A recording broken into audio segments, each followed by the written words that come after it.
We're here today to discuss the administration's proposal to amend and renew the terms of our nation's compacts of free associates with the Republic of Palau, the federal states of Micronesia, and the Republic of the Marshall Islands. This committee has a responsibility for matters relating to the freely associated states, including authorization and oversight of the United States economic assistance provided under the compacts of free association, and we take that responsibility very seriously. We have a time sensitivity on this issue because various provisions of the compacts are set to expire on September 30th of this year.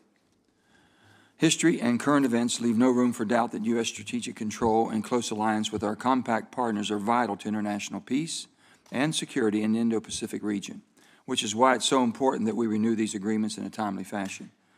Our compacts of free association constitute the political, economic, and security architecture that drives development and the prosperity of a larger Indo-Pacific region and bolsters and sustains security. The United States and the freely associated states have a long-standing relationship formed 75 years ago amid the destruction left by World War II when 100,000 Americans died liberating the islands. After the war, the United Nations entrusted the United States with the defense and security of the region to prevent further aggression against the U.S. and our allies and to foster sustainable economic development and self-determination for the island's peoples. The compacts of free association evolved from that true trusteeship. These are bilateral international agreements freely entered into by sovereign nations, which reflect the shared values and commitments of both the United States and the freely associated states. To date, the United States has provided at least $800 million in economic assistance to Palau, $2 billion to the Marshall Islands, and $4 billion to Micronesia, which has helped those countries invest in education, healthcare, infrastructure, and more. At the same time, the compacts have underwritten America's sea lines of communication throughout the Indo-Pacific while promoting regional security by granting the United States exclusive powers to control military access to the freely associated states. This is especially important considering China's rise and malign economic tactics. It is therefore vital to maintain our bilateral political, military, and economic relationship with the freely associated states under the compacts. This proposal addresses several key pillars of the compacts. First, the United States must continue to commit to address our nuclear legacy in the Marshall Islands. From 1946 until 1958, the United States tested nuclear weapons in the northern Marshall Islands. Those tests were necessary to win the Cold War against Soviet aggression, but it's important to recognize the disproportionate sacrifice borne by the people of the Marshall Islands. While the United States fully settled all legal nuclear compensation claims in the 1980s, our moral and statutory responsibility to the people of the Marshall Islands endures, especially in light of any changed circumstances. I also understand that the final compact agreements will assure greater accountability and effectiveness in the U.S. Economic assistance, and I believe it's important that we ensure U.S. taxpayer dollars appropriated to these trust funds are managed and invested as intended.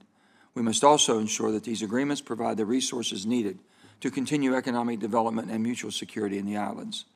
We must also ensure that these agreements provide the resources needed to continue economic development and mutual security in the islands. It is in the mutual interest of both the United States and the freely associated states to not allow the compacts to lapse. And I applaud the administration's successful negotiation of the compacts with Palau, the federal states of Micronesia. But unfortunately, I must acknowledge that the same cannot be said for the negotiations with the Marshall Islands, which are ongoing. The Senate is not able to give its consent to an agreement that does not exist. And I am hopeful that negotiations with the Marshall Islands conclude quickly and in accordance with the previously agreed to memorandum of understanding so that we can take action.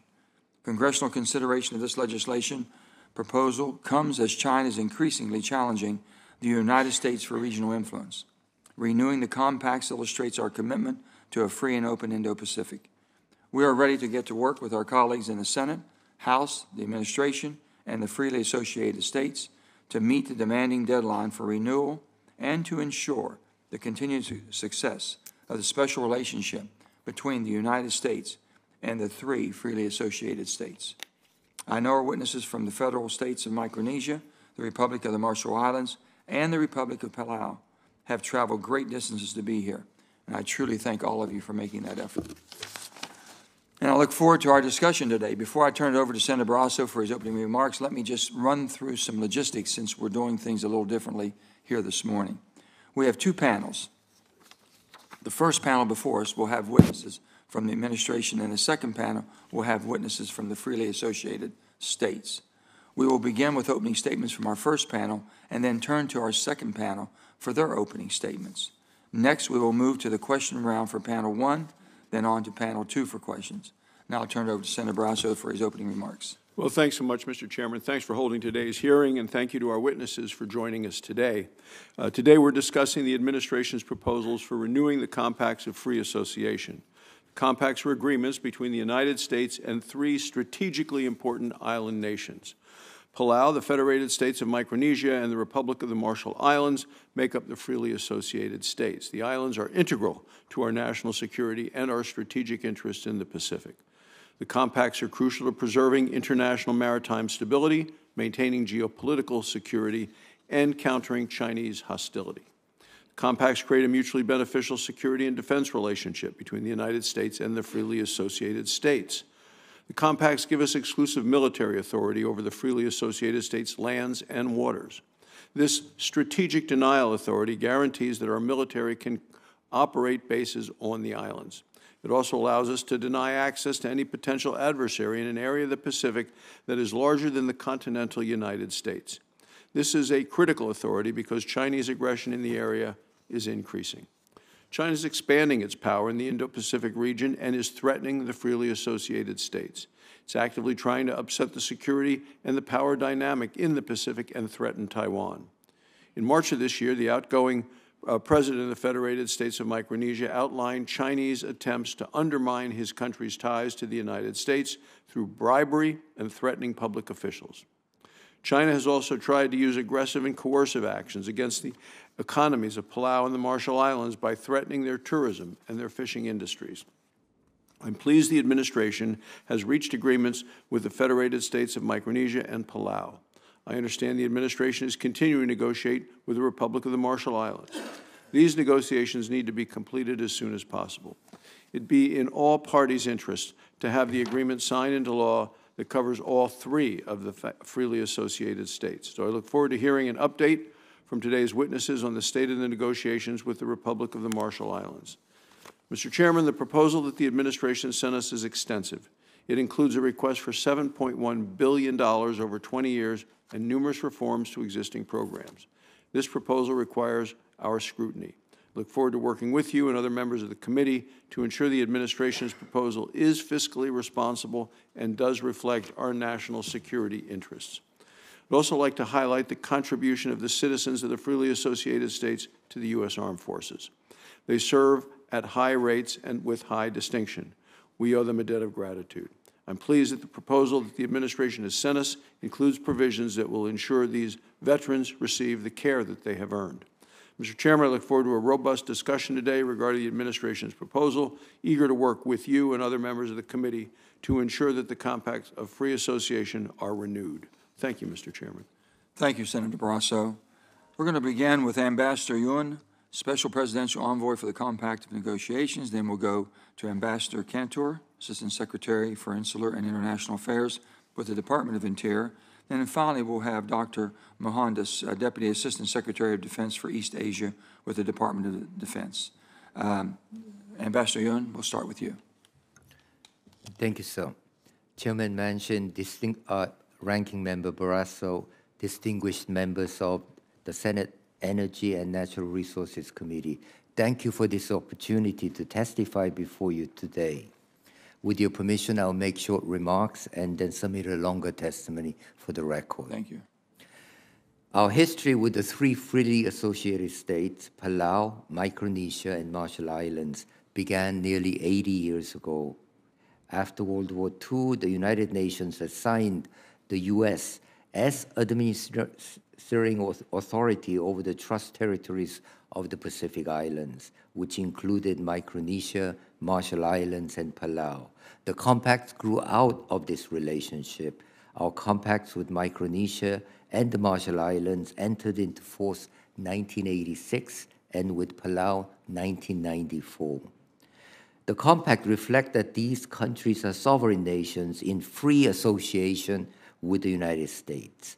Under the compacts, the FAS government conduct their own foreign relations, and the United States has full authority and responsibility for defense and security matters. As noted, FAS citizens also serve in U.S. armed forces and volunteer at per capita rates higher than most U.S. states. The compacts, in fact, define our relationship with each freely associated state and have become the bedrock of U.S. policy and strategy in the Pacific. The three compacts do not expire, although each can be terminated in accordance with applicable provisions of the compacts. However, economic assistance provisions of the compacts do expire, and they are, of course, central to the mutually beneficial relationships of the compacts. And unless renewed, these economic assistance provisions will end after fiscal year 2023 for the FSM and RMI and fiscal year 2024 for Palau. Our strategic competitors are, of course, well aware of this. At this time of genuine competition from the People's Republic of China, we certainly should not take the historic friendship with our FAS partners for granted. Mr. Chairman, we have coordinated closely across the interagency to develop robust proposals to continue assistance over all three countries. With me today are my two colleagues, Interior Assistant Secretary Carmen Cantor and Deputy Assistant Secretary of Defense Siddharth Mohandas. They and their teams have been instrumental in the progress we have made. I'm also delighted that you have invited President Whips of Palau, FSM Chief Negotiator Leo Falcom, who I might add was a colonel in the U.S. Marines, and RMI Foreign Minister Ading. We have worked very closely with them and their teams. I'm deeply appreciative of the genuine cooperation of all my three counterparts, and two of them are, of course, here, Palau Finance Minister Udui and FSM Chief Negotiator Leo Falcom, and until a month ago, RMI Foreign Minister Kitlan Kabua. I would also like to highlight the instrumental role played by Palau President Whips with us today also, and FSM former President Panuelo. These leaders are true friends of the United States, sharing our values of open society and our policies for open and democratic Indo-Pacific. Mr. Chairman, as you noted, our proposed legislation requests $7.1 billion over the next 20 years to fund two agreements. These agreements have been signed, Palau and FSM, but also include the amount specified in the Memorandum of Understanding with the Marshall Islands, although we have not yet reached the final agreement with the RMI, and the negotiations are ongoing. The $7.1 billion also include $0.6 billion for the U.S. Postal Services to continue to provide postal services to the FAS. The legislation also provides authorities under U.S. domestic law to provide services, especially for the veterans in the FAS. Mr. Chairman, we appreciate your continued support for our legislation with the FAS and welcome the opportunity to work with you and your committee to secure long-term U.S. strategic impact in this vital region. Thank you, sir. Thank you. And now we'll go with Ms. Cantor. Chairman Manchin, Ranking Member Barrasso, and distinguished members of the committee, the Department of the Interior welcomes the opportunity to join Congress today to recognize the importance of the Federated States of Micronesia, FSM, the Republic of the Marshall Islands, RMI, and the Republic of Palau, collectively the Freely Associated States, or FAS, to U.S. national interests in the Indo-Pacific for more than 75 years. A month ago, the administration submitted a legislative proposal, the Compact of Free Association Amendments Act of 2023, to the U.S. Congress. The proposal contains funding and related provisions necessary to implement agreements related to the compacts that the United States negotiated with FSM and Palau. The proposal also includes funding for agreements relating to future assistance to be negotiated with the RMI, based on a memorandum of understanding that we signed in January. This full legislative package will deepen our relationships with the FAS over the coming decades and serves as a clear signal of the United States' commitment to achieving and maintaining a free and secure Indo-Pacific region. According to the U.S. Government Accountability Office in 2018, after over 70 years of close social, political, economic, and cultural ties, first under the UN trusteeship and then as sovereign nations in free association with the U.S., there were an estimated 94,000 FAS individuals living in the U.S., with a presence in nearly every state and territory.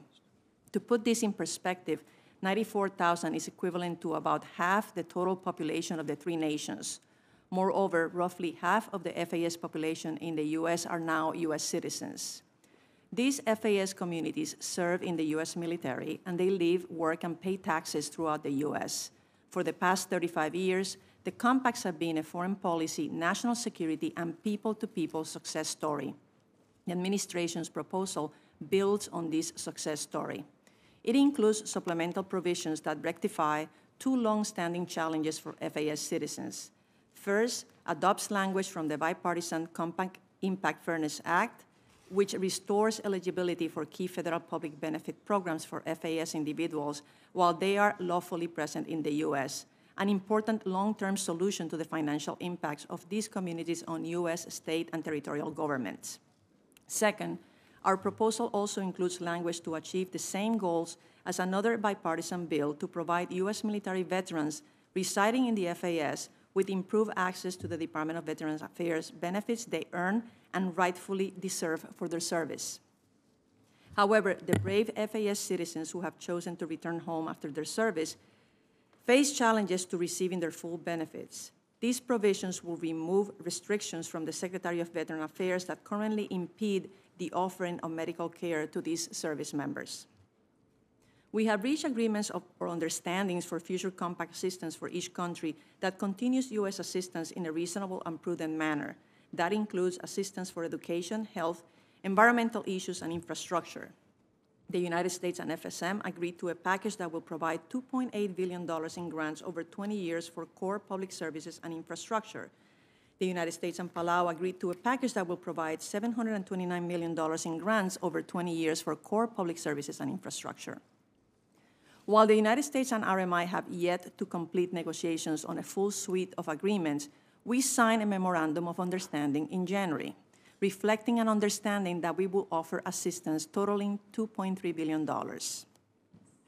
While some people may argue that the United States is spending too many resources to secure renewed engagement through these compact-related agreements, others will counter that the United States, as a Pacific nation itself, cannot afford to abandon decades of investment in these special relationships at such a critical time for the Indo-Pacific region. The compact-related packages will be debated in the United States Congress and national legislatures of our compact partners. Now is the time to send a clear signal across the Pacific that these compacts and their related agreements are a cornerstone of U.S. national interests in the Pacific. The Department of the Interior urges Congress to swiftly introduce and approve this compact-related implementing legislation. Let us conclude our work with Congress and for the American people to secure a bipartisan success that lays to rest how committed the United States is to the Pacific and to remain the preferred partner for our friends and cousins in the Pacific Islands. Thank you, sir. Thank you. And now we have Dr. Mohandas. Thank you, sir. Chairman Manchin, Ranking Member Barrasso, and members of the committee, thank you for inviting me today to testify about the importance of renewing the Compacts of Free Association for the Department of Defense and the critical role that the compact states play in implementing the National Defense Strategy and our strategic vision for the Indo-Pacific region. The compact renewal comes at a time of unprecedented U.S. commitment to the Pacific Islands. In September of last year, the Biden administration released the first-ever Pacific Partnership Strategy, which prioritizes broader and deeper engagement with the Pacific Islands and identifies the successful conclusion of the compact negotiations as a key objective. We are moving out on implementing that strategy in close coordination with our allies and partners, including through the Partners in the Blue Pacific Initiative. As you've heard from my colleagues, we have made great progress toward renewing the compact agreements, and we have appreciated recent opportunities to engage with both congressional members and staff on the importance of the renewal, and we are here today to seek the committee's support to ensure the continued economic assistance for the compact states. The defense rights guaranteed by the compact agreements provide security not only for the compact states, but for the broader Pacific Islands region and for the U.S. homeland as well. I can tell you today that the renewal of the compact agreements is vital to the Department of Defense's ability to deter aggression and, if necessary, prevail in conflict, ensuring peace, security, and stability in the Indo-Pacific.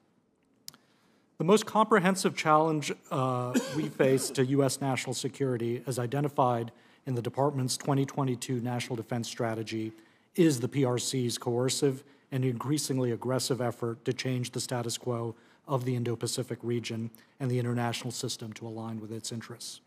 The PRC seeks to challenge U.S. alliances and partnerships in the Indo-Pacific and leverage its growing capabilities, including its economic influence, to coerce its neighbors and threaten their interests.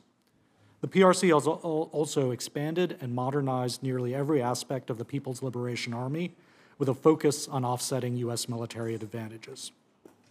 As the National Defense Strategy states, the PRC is the pacing challenge for the department. With our Pacific Island partners, we are bound by a shared history, shared values, and profound links between our people.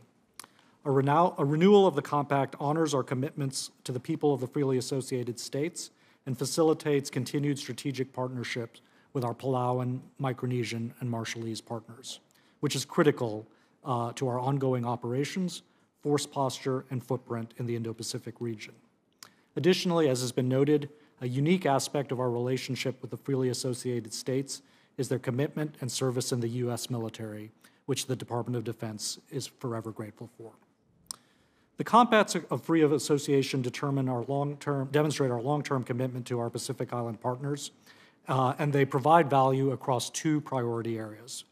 First, assured access under the compacts provides locations for bilateral and multilateral training, exercises, and force posture. And the assured access guaranteed by the compact agreements protects the strategic approaches of the United States and allows us to operate freely in critical terrain in the Pacific. In addition, the compact also allows the establishment of defense sites, like the U.S. Army Garrison installation and missile defense testing site at Kwajalein in the Marshall Islands. We have also engaged in construction of the tactical multi-mission over-the-horizon radar in Palau, and the Department of Defense is working towards designating further key defense posture sites in Palau, as well as in the Federated States of Micronesia, to facilitate agile combat employment for the U.S. Air Force. Failure to enact implementing legislation for the new compacts would complicate our ongoing efforts to advance these defense initiatives. Second, the compacts provide for a mutual commitment between the United States and the FAS. The compacts provide strategic denial rights for the FAS, enabling the United States to deny adversaries and third parties access to the territory, airspace, and territorial waters of the FAS, which is coupled with the United States' significant role as the defense force for the freely associated states. The compacts are an important signal to both our partners and our competitors of the United States' commitment to the FAS, and that commitment is ironclad. That is why we at the Department of Defense urge the speedy passage of this legislation, and we thank you very much for your time and attention today. I look forward to your questions. Thank you so much. I want to thank the first panel, and I know we have to play musical chairs now. If the second panel could come forward, please. Then we'll come back again with the first panel so we can have our questions.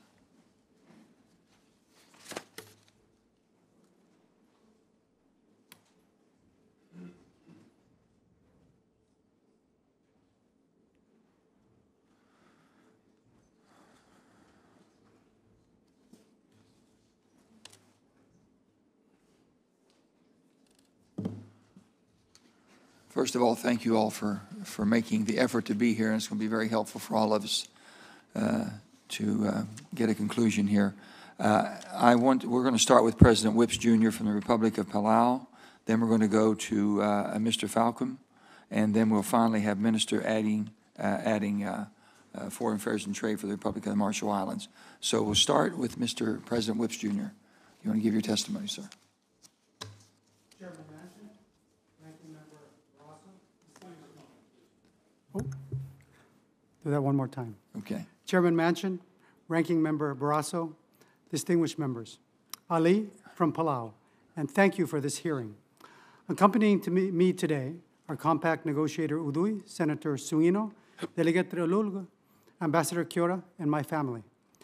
The relationship between the U.S. and Palau began with fierce battles that decimated our islands and a final step in retaking the Philippines. Since the war, the U.S. has sought to preserve its strategic control from Hawaii to the Philippines and Indonesia with financial and domestic program assistance. Palauans wanted self-government, but grew to admire and feel a deep kinship with the U.S. The solution was free association. President Reagan, in urging acceptance, said, "You will always be family to us." Palau is the westernmost freely associated state. We have a landmass similar in size to Guam and an EEZ the size of Texas. We also provide land needed for U.S. defense, and the military says Palau is part of, quote, the homeland. The U.S. has put its closest to Asia early warning radar in Palau. Yet, we are challenged economically as a small island state. The compact provides Palauans with free access to the U.S., domestic federal programs, and financial assistance, primarily through a trust fund that was to last for 50 years, but which has proven inadequate. Wisely, it also required joint reviews of Palau's needs with a U.S. commitment to act on these. This legislation would do just that. The legislation would not only provide needed financial stability and program assistance for 20 years, but a basis for this continuing after. Palau and the U.S. are joined at the hip, and Palau recognizes Taiwan's right to exist. Continuation of the relationship, however, can't be taken for granted. Palau is being subjected to extreme economic carrots and sticks to shift its alliances. China, our largest source of tourists, cut off visits when we did not follow their request. This, coupled with the pandemic, shrank our economy by more than 30%. Our economy has not fully recovered. China has offered to send more tourists than ever and make huge investments if we shift. For the last 10 years, China has provided the largest amount of economic investment. The U.S. doesn't have a command economy. This legislation is geared toward growing Palau's economy, not only through its economic assistance, but through a joint economic advisory group and in annual economic consultations. There are, though, 3 additional measures that should be addressed. One is to reestablish an Office of Freely Associated State Affairs in the State Department with coordinators from Interior and Defense departments that have greater equities than state. The Congress insisted on such an office in initially acting on the compacts. State, however, later got rid of it. Some at state want to treat the freely associated states like other island nations, but our relationships are much more closer than the U.S. has with any other nation. None let the U.S. exercise aspects of their sovereignty. None have U.S. domestic programs. This compact review succeeded only after we got Presidential Envoy Yoon, who could ensure attention from top decision makers and worked out fair solutions. But we need constant policy-level attention. We are on the front line of competition, and not just because the early warning radar makes us a first target. Thus, my second request is that you urge the administration to complete the negotiations with the U.S. program agreements while Envoy Yoon is in office. And finally, I request the restoration of FEMA coverage. Typhoon Mawar just devastated Guam, and we know FEMA is critical to recovery. Our relationship was significantly undermined by the failure to implement the 2010 agreement for 8 years, while Palauans were being wooed by China. Enacting the legislation by the negotiated date, September 30th, is critical. Palau's Congress has ratified the agreement. I support it. I respectfully request that you and your colleagues do too. Thank you for your past support and for your consideration. Sulam. Thank you. Now we'll have Mr. Falcon. Thank you, sir, and good morning. Chairman Manchin, Ranking Member Barrasso, members of the Energy Natural Resources Committee, thank you very much for convening this hearing and the opportunity to testify before you today. I bring you greetings and respects from the people of the Federated States of Micronesia and our President, President Simina. My name is Leo Falcom, Jr. I am the Chief Negotiator for the Federated States of Micronesia in the current talks with the United States. I've also had the privilege to serve as Chief of Staff to the last 3 presidents of the FSM. The United States and the FSM enjoy an extraordinarily close relationship that continues to deepen through our broad diplomatic, economic, and military partnership and the steadfast support of the United States for the FSM's economic development and self-sufficiency. Our governments are committed to building a safe, peaceful, and democratic Indo-Pacific region. The FSM has no greater friend than the United States. Our deep bonds are reflected in our decades of close cooperation dating back to shortly after World War II and continuing when the FSM became a sovereign nation in 1986. The ties between our peoples are also reflected in the fact that we have FSM citizens who have proudly served in the U.S. military and are continuing to do so at very high rates.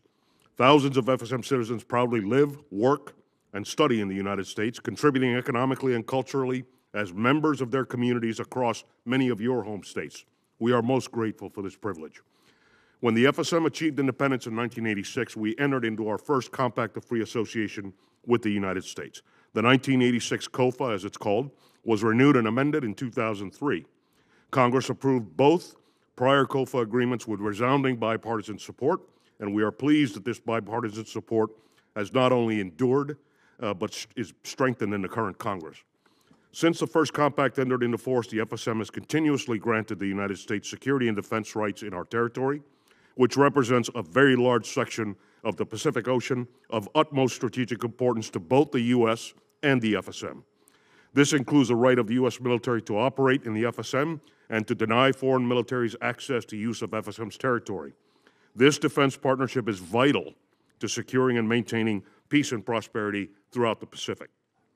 Our defense ties remain strong and ongoing. In addition to the broad rights of strategic denial in our extensive waters and airspace, the U.S. Embassy in the FSM includes a U.S. military attaché who is in constant communication and collaboration with our government. As the U.S. military knows well, the FSM is prepared to do even more on military issues. While these crucial defense commitments do not expire, we are at a crossroads on economic support by the United States. The Compact's economic assistance commitments will expire in less than 3 months unless extended or renewed by this Congress. I am pleased that the FSM and the U.S., under both the Trump and Biden administrations, diligently developed a framework for a new 20-year period of assistance. The package is designed to address the needs of our government and people as we advance towards increased self-sufficiency and maturity as a nation. The Compact's pledge of $140 million a year in sector grants and $500 million in additional Compact Trust Fund contributions are essential to advancing our government's mutual goals. We are extremely pleased that the proposed legislation will ensure that the FSM citizens living lawfully in the U.S. are again eligible for key public benefits as a result of bipartisan Compact Impact Fairness Act. We appreciate the leadership of so many members of Congress on this issue, including Senators Hirono, Bozeman, and Schatz. The proposed legislation also incorporates the bicameral and bipartisan Care for COFA Veterans Act, which will provide improvements to medical care access to our veterans, thanks to the leadership, again, of Senators Schatz, Hirono, Murkowski, and Bozeman. This package will ensure the continued eligibility of FSM students for key education benefits and access to crucial federal programs and services. These measures will strengthen our country for generations to come.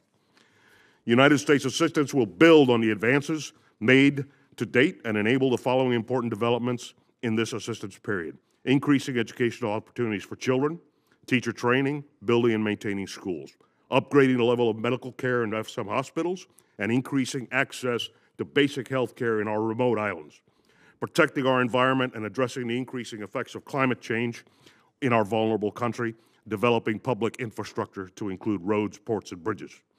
At this stage in our development, more than half of key government services in the FSM are funded by the U.S. through the compact. A funding lapse would create an unprecedented economic and political crisis for our country and our people and would have an overall destabilizing effect in the region. We appreciate the committee's consideration of the compact proposal and urge Congress to advance it before current provisions expire at the end of this fiscal year. Thank you again for the opportunity to testify, and I'd be pleased to answer any questions. Thank you very much. And now we'll go with Mr. Adding. Minister Adding, I'm sorry, Minister Adding. Thank you, Chairman. Mr. Chairman and distinguished members, thank you for this opportunity. I am joined by our Parliament Speaker, Kitty, and new Chief Negotiator, Mr. Miller. First, understand that the RMI regards the Compact of Free Association relationship as mutually beneficial. Second, we appreciate the effort of the U.S. administration that favorably resolve many issues, but not all that must be. In January, the RMI was presented with a dilemma, a deadline for President Biden's budget. The MOU was signed on our side without the proper authorization. We have repeatedly requested further negotiation but have received unfavorable responses. So we ask you to direct the administration to resume the talks. The major issue is inadequate funding related to nuclear weapon tests that the U.S. conducted while it administered the Marshall Islands as a trustee for the United Nations. The yield was equal to 1.7 Hiroshima bombs every day for 12 years. The radioactive iodine was 42 times more than in Nevada and 50 times in Chernobyl. In 1954, U.S. officials learned that a change in wind would blow test fallout to inhabited atolls. Almost 70% of the children on Rongelap who were under 10 developed thyroid cancer. Rongelap was evacuated after the test, but 2 years later it was still quote, by far the most contaminated place on Earth, end quote, according to U.S. Atomic Energy Agency Health and Safety Laboratory Director Merrill Eisenbach. He nonetheless succeeded in sending the people back home so they could be used as human guinea pigs. The people of Rongelap and Udarak did indeed become human guinea pigs without their consent under the secret radiation study codename Project 4.1. Many of our people who were exiled from their atolls eventually returned based on U.S. assurances that it was safe, only to find out a year later that the radiation levels were too high and no local food could be consumed. Some islands will be unsafe for as long as anyone can imagine. The people of Bikini have exiled since 1954 and Rongelap since 1985 because of high radiation contamination. Former Attorney General Thornburg found its procedure proper and compensation manifestly inadequate. The compacts include procedure for remedies. One is a change circumstances petition. Still, the compact was negotiated. Since the compact was negotiated, we learned that there was significant fallout on at least 6 more atolls than the 4 recognized at the time of the compact by the U.S. as the mid-range. Cancer increased substantially. The U.S. National Cancer Institute estimates 500 excess cancers. Grandchildren born on atolls other than the 4 recognized by the U.S. have been born with defects, such as no limbs. Radioactive waste from Nevada was dumped in the Anahuac Lagoon. When the compact was amended in 2003, the State Department negotiator assured that the nuclear issue would be seriously addressed if the RMI submitted a changed circumstances petition. After we did, state dismissed it. Another supposed remedy procedure commits the U.S. to engage in consultation if the RMI requested. State has refused. The MOU favorably respond to many of our concerns, but we will not be put off again. We need the contributions of to the Compact Trust Fund to be adequate for the nuclear tribunal awards. The contribution can also cover the cost of damages in other atolls and other issues. As a low-lying atoll state, climate change is the most significant security threat facing the RMI and U.S. In that regard, we seek your support. Our full proposal is in my written writing submission. We do not want to hold up this important legislation for the RMI, but need additional measures to allow our people and parliaments to support it. During this period, which we want to expedite, we request financial assistance and U.S. program and services at the current level. It is now too late for a fair and just agreement. Thank you. Thank you. And now if we could make musical chairs one more time, and we'll go back to our first panel for questions.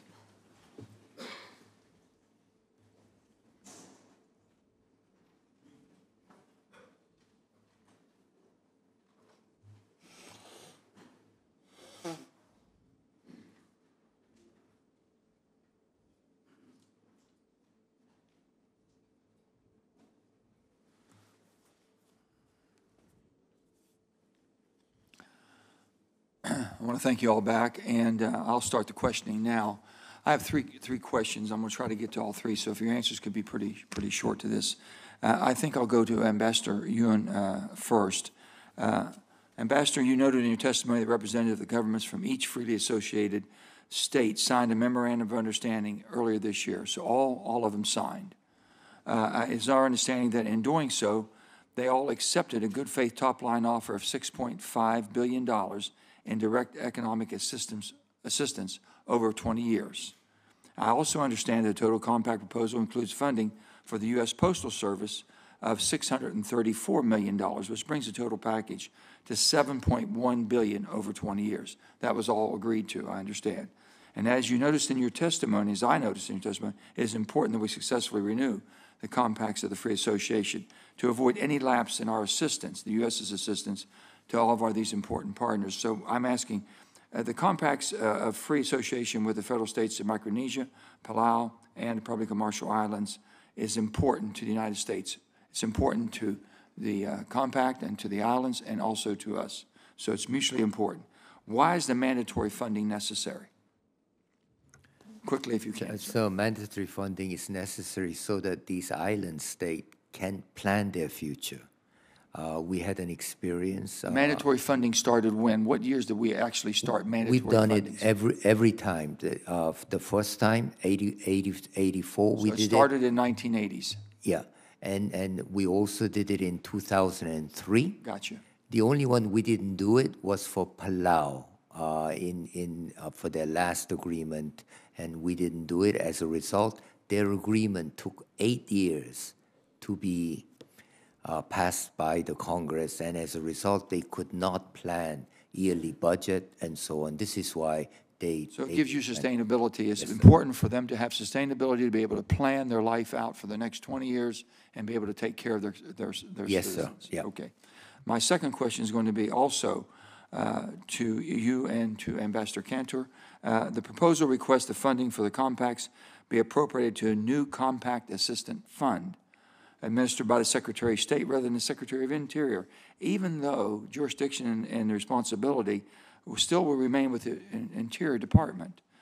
Since '86, Congress appropriated funds for compacts to the Secretary of Interior, as the Secretary is the most appropriate official to fulfill his responsibility. So why did administration propose the change?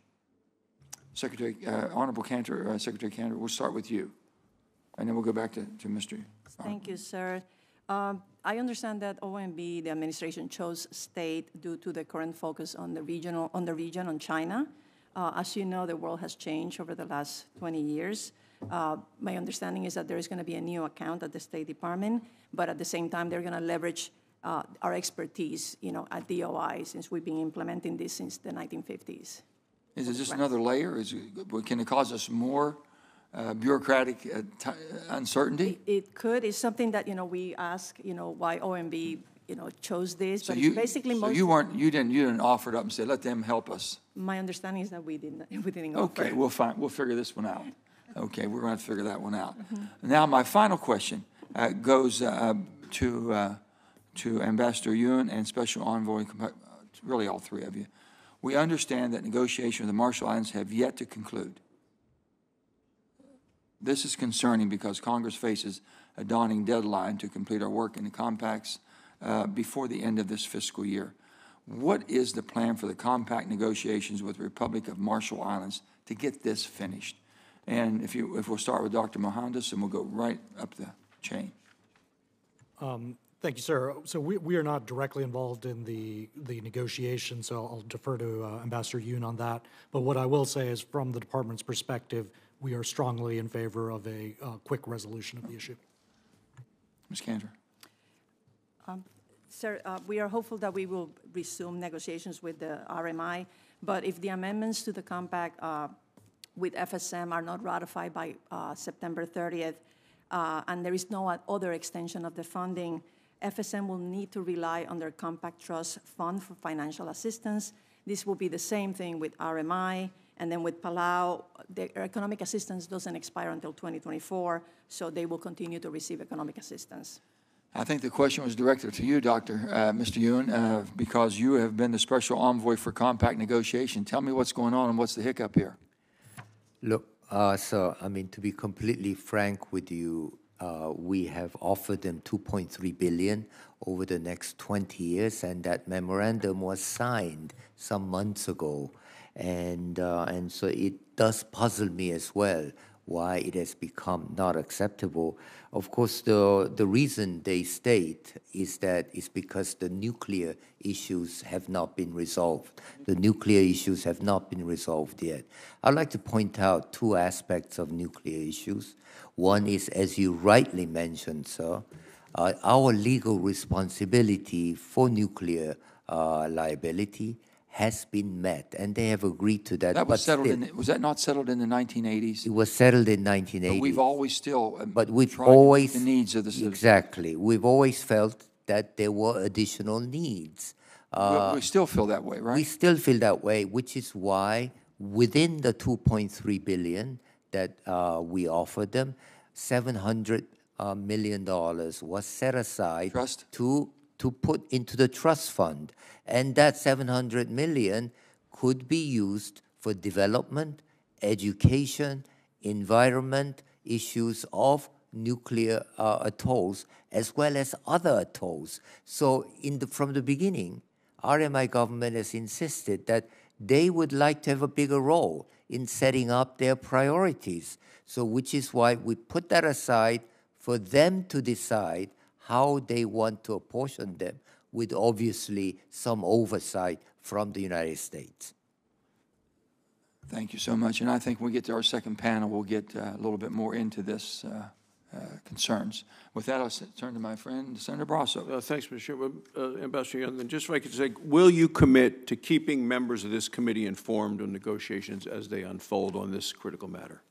Absolutely, sir. Thank you. Dr. Mohammadous, as mentioned during my opening statement, the Compacts of Free Association provide us with strategic denial rights. This means the United States has the exclusive authority to make national security decisions on the lands and waters surrounding the freely associated states. The space outlined on this map is in orange. This chart is the exclusive economic zone of the freely associated states up here, and you're familiar with that for everyone else to see. It's nearly as large as the continental United States, the area here. So can you detail the importance of strategic denial rights to our national security and to the stability of the Indo-Pacific region? Sir, thank you for the question, and I think you've stated it well. The combined maritime expanse covered by the freely associated states is, as you note, the equivalent to the size of the continental United States in a key strategic terrain in the Indo-Pacific. What we get from Title III of the Compact are two fundamental things. One is unfettered access for access, basing, and overflight, which allows freedom of operation in this area. And the second is exclusive access.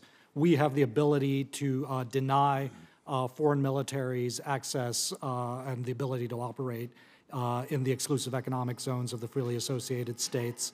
And this is critically important at a time when, as I noted, China is becoming increasingly active and aggressive throughout the Indo-Pacific. So these rights are a critical strategic advantage for the United States.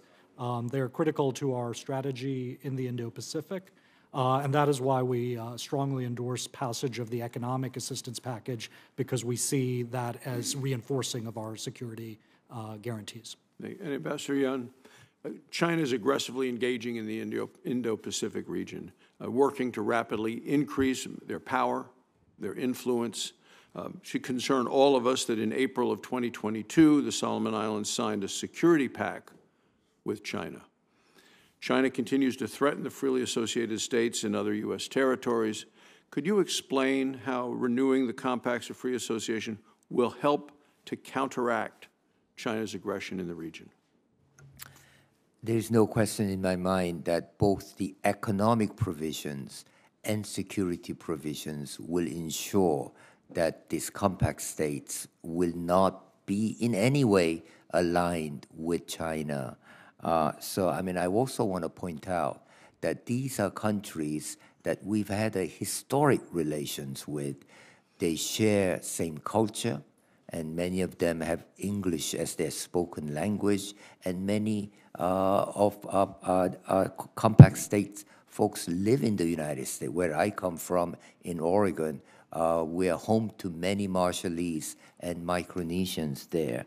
And so given these factors, it is not, I would say, just about China, but also about open society and also about historic ties. These are special relations. I'm used to working with countries like Japan and Korea, where we have alliance relations, but compact relations are a step beyond that, because we are also in charge of their defense and security. So these are vital relations, and I believe the economic elements will ensure that for the foreseeable future, we will continue this type of strategic as well as historic relations with three critical states. Thank you. Thank you. Well then, Secretary Cantor, please explain what your department's going to do if an agreement isn't reached with the Marshall Islands before the current compact expires. Senator, I mentioned a few minutes ago that if the amendments to the compact, for example, with the FSM are not ratified, the FSM will need to rely on their Compact Trust Fund for financial assistance, as it was envisioned back in 2003. Similarly, the U.S. and the RMI have not come to an agreement on renewing certain economic provisions, and without a CR funding extending the economic assistance, the RMI will have to rely on distributions from the trust fund as well. Thank you, Mr. Chairman. Thank you, Senator. Senator Heinrich. Thank you, Chairman. Palau, Micronesia, the Marshall Islands, these are our friends. They are our allies, and while our relationship with the freely associated states has always been important, I would argue it has never been more important than it is today. I want to thank the leadership of the Republic of Palau and the Federated States of Micronesia for their efforts to complete this compact, and I would urge both the Republic of the Marshall Islands and our administration to quickly complete negotiations with respect to the compact as well. It's important to realize we have a very complex relationship with our friends in the Pacific. My father was present in the Marshall Islands when our nation exploded nuclear devices on both Bikini and Eniwetok atolls. Chairman, in my view, that history creates a special responsibility with respect to the Republic of the Marshall Islands, and seems to be at the core of why we don't have complete agreement with respect to RMI just yet. But all of our island friends in the Pacific are critical, and time is short, and the need to resolve the terms of the compact has never been greater. I want to thank the chairman for holding this hearing, and I would just urge all of us in the administration, in these freely associated states, and those of us in the Senate to work in good faith to move forward with renewal of this compact expeditiously. Ambassador Yoon, I want to ask you a question, very open-ended question, but the Chinese government is continuously attempting to exert influence in the region, as demonstrated by their recent agreements with the Solomon Islands, with Kiribati. What sort of void is the United States leaving if we don't successfully finalize these agreements and continue robust diplomatic efforts in the Pacific? We've already seen that quite a bit, even among the compact states. And in fact, about 3 months ago, President Panuelo of FSM wrote an 11-page letter essentially telling his population what this is all about, which is corrupting politicians there, which is bringing in Chinese labor to do their own construction there, as well as, of course, illegal fishing and so on. And so I would really urge everyone to read President Panuelo's piece there. And to me, it brought home, not just on compact states, but throughout Pacific, the challenge that is China.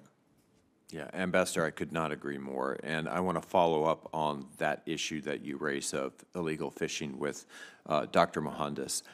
The administration and Congress needs to be actively engaged with all of the freely associated states and across the Pacific. And lack of engagement on our parts cedes space and influence to the Chinese government at a time when we simply cannot afford to do so. One of the things I'm most concerned about is illegal, unreported, and unregulated fishing in the Pacific. It's something that, when I was in the Marshall Islands, was raised repeatedly to me. Sharing defense and intelligence community, intelligence, surveillance, and reconnaissance capabilities and information with the freely associated states is imperative in their ability to defend their economy, their sovereignty, and the livelihood of their people. Does the Department of Defense actively share ISR information about illegal fishing near and around the freely associated states with the governments of Micronesia, Palau, and the Marshall Islands? And how are we ensuring that the freely associated states and the U.S. are sharing intelligence and information in an effort to protect their economy? Doctor. Senator, thank you for the question, and I absolutely agree with you. IUU fishing is an incredibly serious issue in the region. What we see is that China is essentially sending out vast armadas of fishing fleets with associated maritime militia to engage in illegal and unreported fishing on an industrial scale. This depletes fish stocks, this is damaging to the environment, and this harms the livelihoods of communities that are dependent on fishing. So we agree on the seriousness of the issue. I can report that the Department of Defense is very focused on enhancing the maritime domain awareness of our Pacific partners, and in particular the COFA states. The President last year announced the Indo-Pacific Maritime Domain Awareness Initiative, which seeks to collect commercially available satellite data, aggregate it, and provide it to our Pacific partners through a common platform. Critically, a feature of the platform is that it also will illuminate so-called dark shipping. Right. So ships that have turned off their transponders are still picked up by this commercially available satellite data. We are working with our partners in the Quad, Australia, Japan, and India to make this available both in Southeast Asia and the Pacific Islands, and we plan to work this through the Forum Fisheries Agency. Chairman, I think this is incredibly important. I would love to get a brief on the status of this effort. I don't think you can understand just how destabilizing it is to lose an entire tuna fishery to illegal fishing. I suspect our senator from Alaska has more context for this, but it's one of those issues that doesn't always hit the radar screen in the continental United States, but is incredibly important for all of our allies in the Pacific, and I think we need to do everything we can to support them. Thank you, Senator. Senator Murkowski. Thank you, Mr. Chairman, and thank you to the witnesses today, and thank you for this hearing. It is vitally important. I perhaps come at this with a little bit unique perspective. I may be the only member who is actually born in a territory. I'm looking at my colleague from Hawaii there, but yeah, I was born in one of the territories, so I relate here. But I'm also one of the few on this committee, though, who was here when we finalized the 2010 compact with Palau, and as was pointed out, that was a deal that was a long time in the making. We had good conversations yesterday about this, but you know, my recall, my experience with that last round, I'm looking at this, and I don't want to be in a situation where it's deja vu all over again, because as you have pointed out, Mr. Yu, Ambassador Yun, what happened in that intervening time period was unfortunate. It was inexcusable on many levels. This back and forth. It was literally a situation of our federal family pointing fingers at one another in terms of whose responsibility it was to come up to the funding. But that uncertainty, I think, did considerable damage to the reputation of the United States. It sent a signal not only to Palau that we might be pretty good at signing things, but our follow-through wasn't very good. And it was not just Palau that was paying attention to that. It was others in the region. It was China. And so I am very cautious as we're sitting here today. We know that the national security outlook in the Pacific has changed considerably since 2010. You know, China is not sitting back. They're not sitting on their hands here. And Ambassador Yun, you encouraged us to read this lengthy letter from President Panuelo, and it is really quite telling. I have read it, and it should disturb us all, the actions that they are taking. I was going to ask you a question very similar to what my colleague from New Mexico has asked in terms of what message does inaction on this agreement send to the world, and I think you have articulated that relatively well. I think, Dr. Mohamdas, you have also shared with us how the national security outlook in the region has changed in these past 20 years and how this advances the urgency, if you will, and the importance of finalizing these agreements in an efficient manner. I want to direct this question to you, Ambassador Yun. The issue with the Marshall Islands and the challenges now in getting them on board as a signatory, even though they've signed the MOU. It's been identified that insufficient compensation effectively is what is holding things back. Can you speak first to how important it is that we avoid the situation from the last round when agreements were delayed so considerably? And then would you please very generally summarize the top-line funding amounts and weigh in as to whether or not you think that this is enough? Perhaps one way to do that is to compare the Compact 2003 level of funding for Marshall Islands and Micronesia and the 2010 Compact with Palau.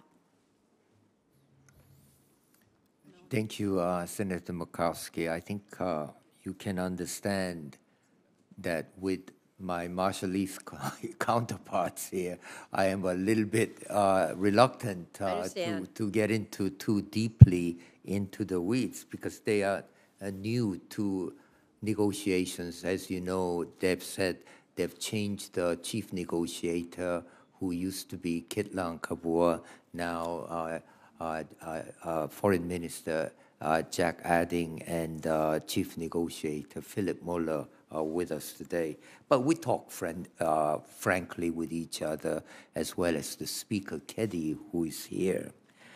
I mean, to be again, you can ask them the same question. I do believe the amount we've offered them is, we talked about it months and came to a very satisfactory agreement. In fact, RMI was the first country to agree with our top line offers. And then came Palau next, and then came Micronesia last. So when they agreed, the first to agree, I never thought we would not reach an agreement until now, So I believe there are involved domestic issues there.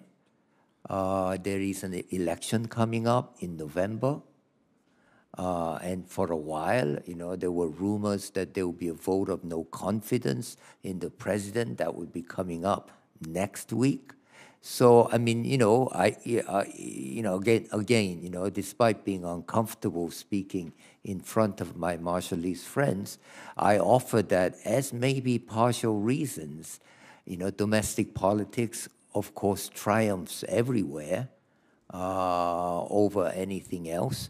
And so I told my Marshallese colleagues, listen, there is no more money. 2.3 billion is more than double what we have given them over the last 20 years. And so one reason this compact package is large is because of our concerns that even though our legal responsibility for nuclear testing have been met, we still owe them politically, as well as continued radiation and suffering and health effects they are suffering. So we are making allowances for that while upholding our legal responsibilities. That's a fine line to make sure I don't get into trouble legally with our own legal side. At the same time, do something that is dignified as President Kabua initially said that we should do. And that test is something we met, and they were the first one to sign the MOU. And so am I disappointed? Of course I'm disappointed. But at the end of the day, when it's all settled, I firmly believe they will see that this is an offer that they can meet, that should be acceptable. So there we are. Thank you, sir. Thank you. Thank you. And now we have Senator King. Thank you, Mr. Chairman. Late last year, I had the occasion to visit New Zealand and Australia with members of the Intelligence Committee, and we met with our intelligence community people and also our national security people. The major takeaway from those meetings was the strategic importance of these islands and Pacifica generally. And to say that circumstances have changed since 2010 is an understatement. Circumstances today are radically different, and China is not watching, they are acting. And they are being very active in terms of everything from corruption of public officials to, I call it debt diplomacy, and what we're talking about here could not be more strategically important. I did a quick calculation. The annual cost of this deal is about 4/100% of our annual defense budget. Considering the strategic importance of these islands, and I'm not trying to spoil your negotiating power, Mr. Ambassador, but given the strategic importance of these islands, that is a very reasonable price for the American taxpayers to bear. So this is a very important item. Now, here's the problem. We've got about 20 legislative days between now and September 30th. And so we've got to move on this, and I hope that the representatives of the Marshall Islands realize that as we talk about here, this is a train that is leaving the station, and it's one that we have to get resolved. And when we say quick, I wrote in my notes, define quick. We're talking days or weeks, not months, in order to resolve this issue with the Marshall Islands. Dr.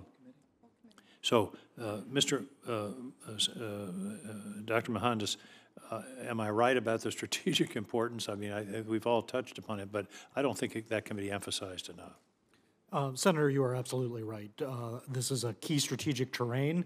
The access that we have is actually equivalent only to the access that we have in the U.S. homeland, but here it is forward in the priority theater for our national defense strategy. If we didn't have this access, getting it would be one of our highest strategic priorities, would it not? Yes, sir.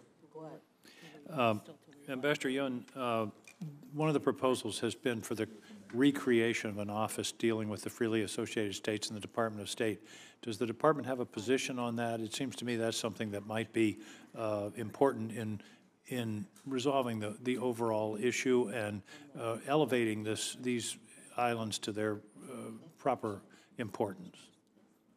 I would be personally very supportive of any move to create a structure to deal better with the problems and with issues and challenges that come from compact states. One of my life mottos is structure is policy, and if there's not an office to deal with this policy, it won't be appropriately attended to. On the Marshall issue, I think Mr. Adding testified that the MOU signing was unauthorized or was somehow improper. Is that your understanding, or I'm going to ask him that same question. That was certainly not my understanding at the time of signing. Okay. Nor is it my understanding now. Thank you. Well, I think this is an incredibly important matter to be resolved, and 20 legislative days is not a lot. I may be overestimating between now and September 30th, and there's a lot of other things on the agenda, including a biennial budget. So I think that this is really a critically important area to move as quickly as possible.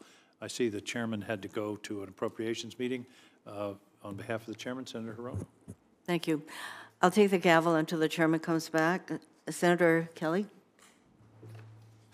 Thank you, Madam Chair. Ambassador Yoon, very nice talking to you at the beginning of the hearing. We talked about veterans a little bit, and I understand, that the citizens of the freely associated states serve in our military at some of the highest rates per capita of any community, and often do not have access, as we discussed, access to veteran benefits that others who have served are, easily obtained. So, how does this proposed legislation on the compacts, can you talk about how it improves access to benefits earned for those who have served in the U.S. military? So the legislation as we have proposed will give authority to Secretary of Veterans Affairs to offer wide variety of benefits to veterans living in compact states. At the moment, they would have to travel to either Guam or Hawaii to get those services, and these expenses are quite daunting, as you can imagine. So we can, for example, pharmaceutical services can start, as well as telehealth can start. And so once this legislation is in place, it gives authority and leeway to the Secretary to offer these services. Well, telehealth and pharmacy benefits are incredibly important. But without access to a clinic and doctors, there's still, it's rather, limited, the kind of health care that can be delivered to, folks who served our country. So in the legislation, is there a proposal to fund physical infrastructure like a clinic somewhere within the freely associated states? There is no specific funding for those, but again, the Secretary of Veterans Affairs can offer those as well. And when we talk to VA, we've also talked about VA doctors, nurses making trips there. So let's see how VA carries on with this. And so I would hope that as legislation is approved, we will have a more structure in place. Well, thank you, Ambassador. And Madam Chair, I yield back the remainder of my time. Thank you. I'll take 5 minutes to ask my questions. So before I begin, though, I would like unanimous consent in the interest of this committee collecting the viewpoints of a variety of stakeholders. In these agreements, I ask unanimous consent to submit the testimony of the COFA Alliance National Network into the record. Hearing no objections, so ordered.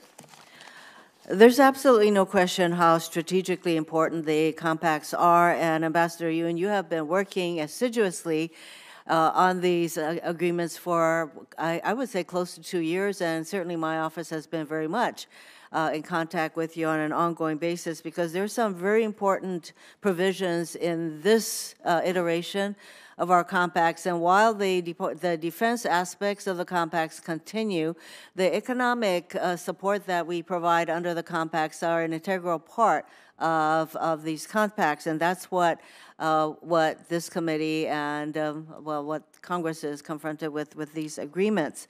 So it does come as news to me that the Marshall Islands have a concern. They have apparently a change in leadership, et cetera, that's led to some question as to whether or not their signature on the MOUs are what we can go by. I'm not sure.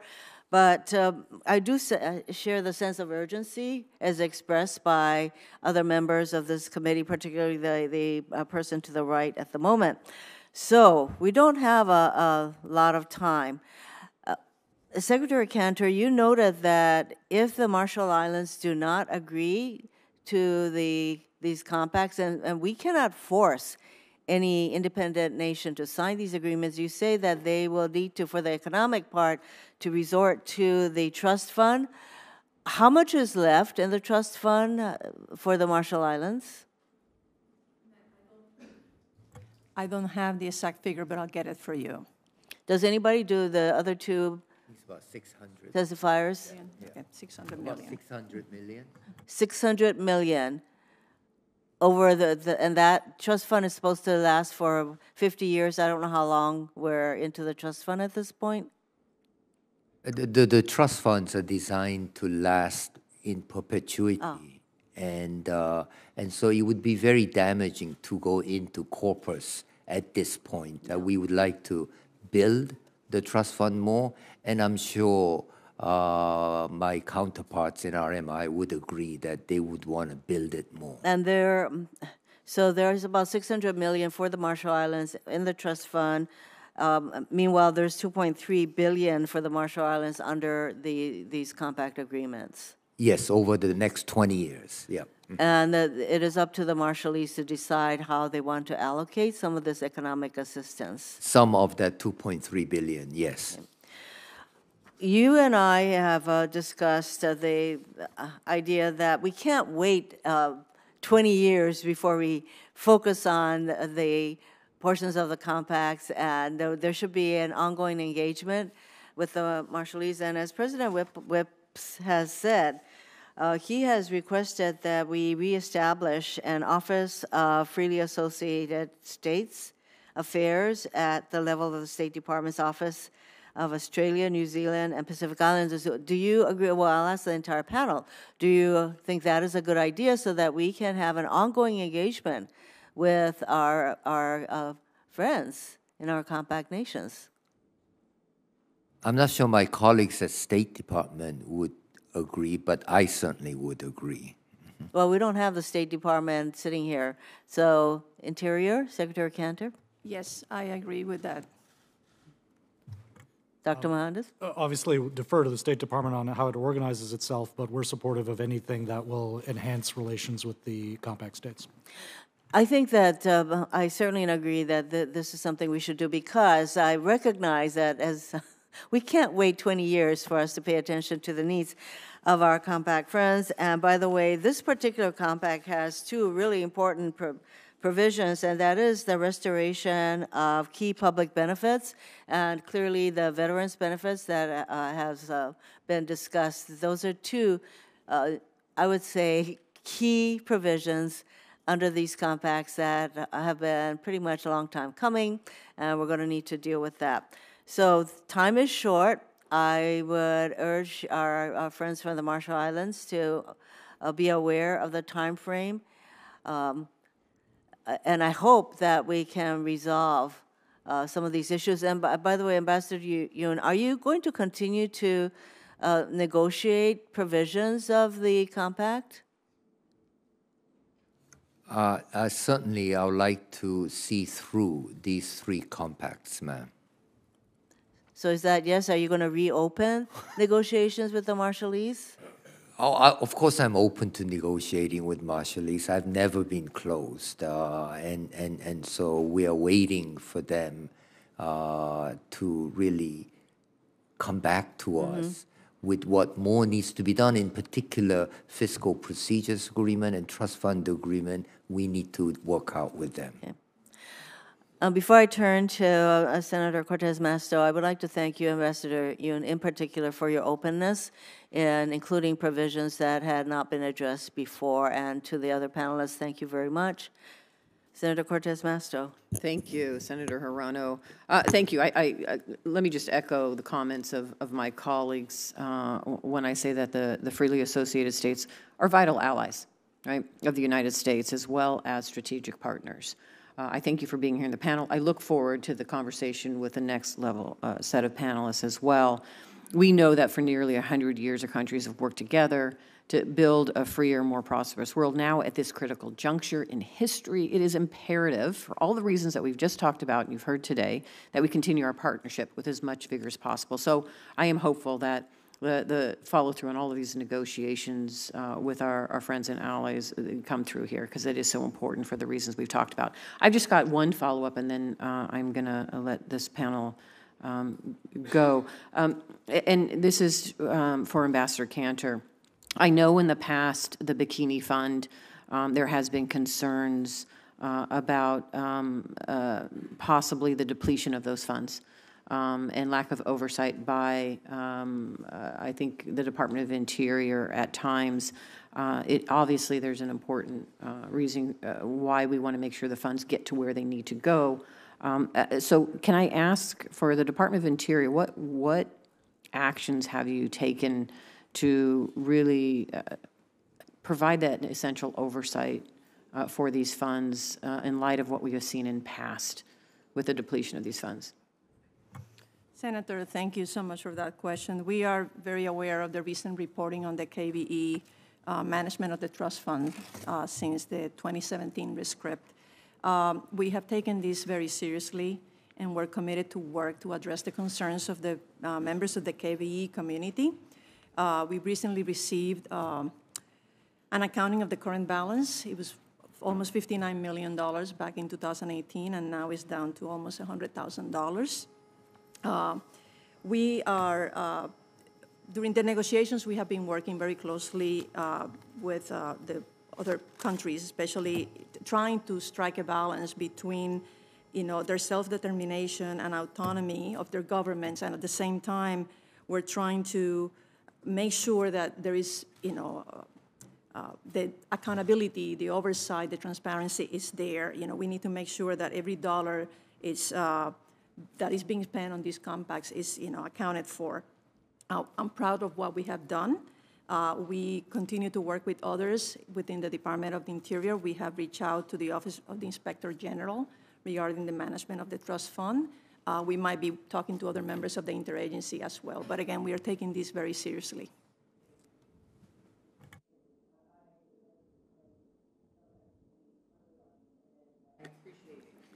I appreciate all of the work that you're doing. Look forward, again, to the conversation in the next panel as well. Thank you.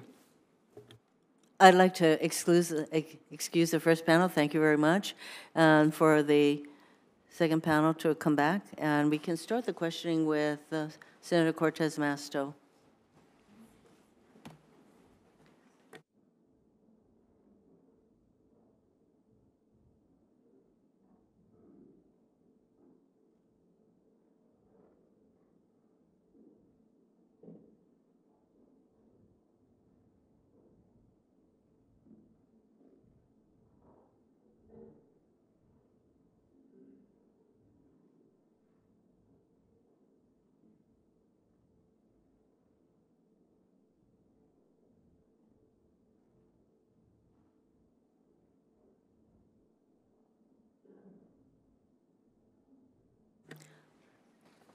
Senator Cortez Masto, we can proceed. Sure. I wasn't sure if we were giving them opening statements or no, or. Oh, they already did. I am so sorry. So, and I apologize. I missed the opening statements, but let me ask to our the Honorable Jack Ading. I've heard the conversations about the agreement and the concerns of the compact. Can you address some of the conversation that some of the senators have brought forward with respect to the signatures and signing of the compact and the concerns that you have?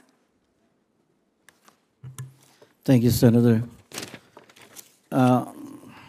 Before I answer your question, may I briefly say that I am saddened and disappointed that the statement regarding our internal affairs, political internal affair, what came up about the vote of no confidence. If there was a vote of no confidence motion, our speaker here would not be with us today. So I can assure you there is no such vote of no confidence pending in our parliament. Senator, if you are talking about the MOU, I can say that the MOU was not authorized. It was incomplete MOU. Not all of the issues that we wanted to be in the MOU was in the MOU, even though we discussed it before former chief negotiator flew over to LA and signed the MOU with Ambassador Yoon. We discussed the other issue that needed to be included in the MOU, and they were not included. So that's why the MOU was not authorized. Thank you. I appreciate that. So based on moving forward, do you think there's an opportunity then, from what you've heard, for negotiations and to move forward to finalize the MOU? And again, like I said, there were issues that needed to be included, and we're happy to continue the negotiation with Ambassador Yoon and his delegations on other matters that we think they should have been included, but they're not, and that's why we haven't really endorsed anything yet. Okay. Let me jump to a separate subject then. The conversation around infrastructure in the region, infrastructure building, and Chinese workers that are coming in. I would like to hear specifically. I've heard anecdotally. I am curious from all three of you what you're seeing in the region with respect to China, build out, and Chinese workers coming in. And I'm assuming that is happening because, one, there's a challenge to get workers in the first place for construction that needs to be done. And I would just love to hear that conversation and what you're seeing. So I don't know, Foreign Minister, since you've already started, if you don't mind talking about this issue, if there's something that you're aware of. Thank you, Senator. We do have Chinese business people in our country, but we don't have any Chinese infrastructure being built at the moment. Do you have infrastructure that's being built, and are you challenged with workers? Yes, we do. Well, in the previous years, because of COVID-19, we had a very challenging with laborers. We always we bringing in foreign laborers from Philippines and other countries. But we brought those over because of the COVID-19. Currently, we do not have issue with the labor force. Thank you. President Whips. As I mentioned in our opening statement, we have diplomatic relations with Taiwan. Mm-hmm. So therefore, we don't have relations with the PRC. However, in the private sector, they are investing. And that's where we see this type of activity. Unfortunately, a lot of the investments that they've done is low quality, if I would put it, and not necessarily in the best interest of what we would like to see. But they've also managed to secure a lot of property that would be prime real estate for development. This is kind of the activity that they've done on our island. Mm-hmm. So, and then not do anything with it or build junk. So it's a different approach Yeah. because of our relationship. I appreciate that. Yeah. Thank you. And Mr. Falcon, if you have anything else to add? Thank you, ma'am. On the issue of the PRC, the FSM, as everybody here knows, does have a diplomatic relations with the PRC. That diplomatic relations has its foundations in some economic assistance that we do have from the People's Republic of China. We do have infrastructure projects in terms of vertical buildings, government buildings, recreational facilities that the PRC does bring in PRC laborers for. Now, we are very attuned and diligent in ensuring that any PRC laborers that come in for these projects are there for that specific purpose, and that they ensure clearance through U.S. immigration ports of entry prior to getting into the FSM. Our experience with the kinds of infrastructure that the PRC provides us has been mixed. Some have been as President Whips has made mention of, some have been of a little bit mediocre quality. Others have been up to standards. But we do have a relationship with them, and we do have infrastructure projects that they do for us. Thank you. Thank you, all three of you, for being here. Appreciate your comments. I recognize myself for 5 minutes. President Whips, thank you very much for your suggestion that we reestablish the Office of Freely Associated States. I take it that that is a way for us to remain in contact or discussions with all of you on an ongoing basis as opposed to waiting 20 years to address some of the issues. So State Department was not here, but I think that they're, based on the discussion, I'd say that that is a suggestion that I would like to see happen. With regard to Palau being supported by FEMA, it is my understanding that the Marshall Islands and Micronesia both receive FEMA support. For some reason, Palau does not. Is that correct? That's why you wanted FEMA assistance going forward? So, for Palau, President Whips? Yes, for Palau, sorry. For Palau, FEMA assistance under the compact was taken out. But for FSM and RMI, it was continued, and then my understanding, later taken out and changed. So that's why we feel that, and I think the argument at the time was, we don't get typhoons. I'm sorry. But that seems. But now that's not the case. So you would like to be in the same position with regard to FEMA support as the Marshallese and Micronesia? President Whips? Yes, and maybe they can help share what FEMA assistance they're getting now. My understanding is that's also changed. Okay. It's not the same as it was before 2003, if they can share. Thank you. Thank you very much. We'll figure that part out, because I think that FEMA assistance to Palau would be important. So, Minister Adding, a lot of discussion about the Marshall Islands' position with regard to these agreements, and the time is short. And if we certainly can't force your island nation to sign the MOU, and if the MOU is not signed, we cannot go forward with the compacts with regard to the Marshall Islands. Correct? Madam Chair, that is correct. As you know, the MOU is a non-binding agreement, and to us, it's not a dignified agreement.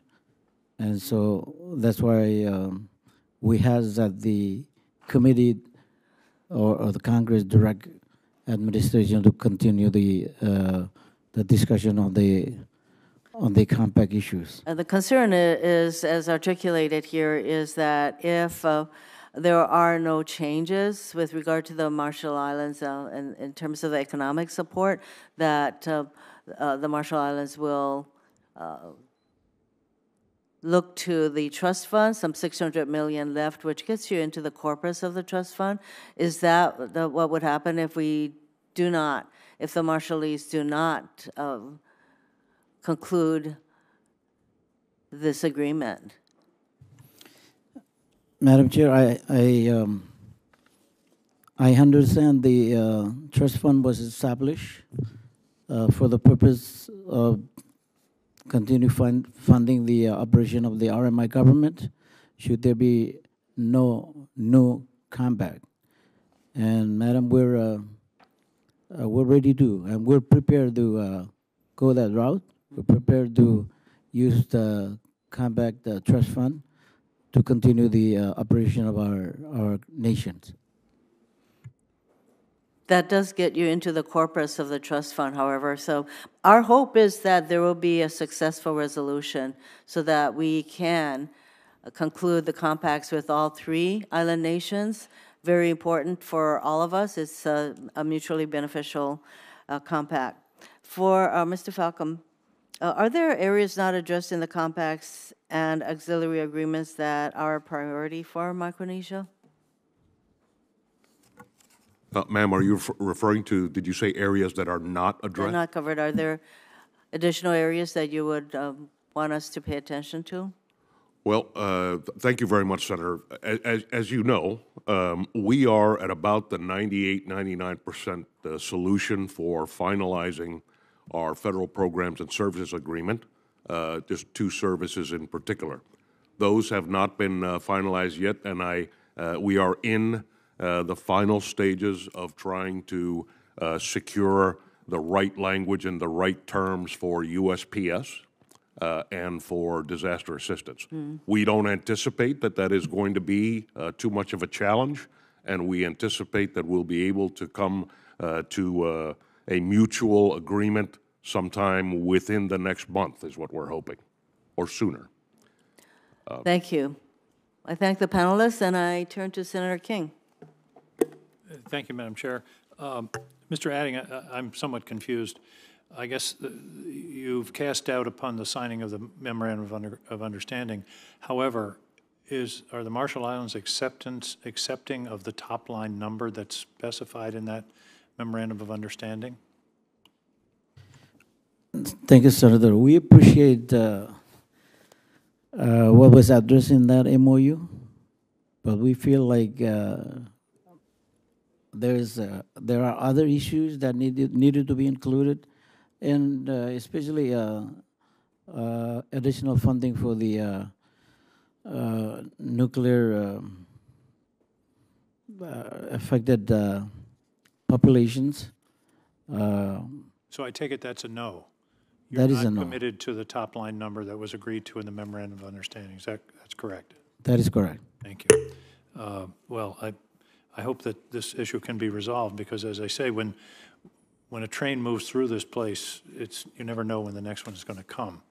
And we're going to be doing everything we possibly can to move these agreements before September 30th, which is going to be a minor miracle in itself. So I hope that your people can come to an agreement that's fair and takes into account the issues that you've raised today.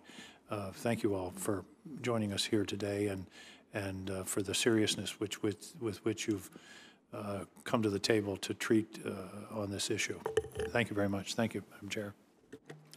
I want to thank all of the witnesses, and of course our hope and expectation is that these compact negotiations will successfully conclude for the benefit of our island nation friends and for the United States.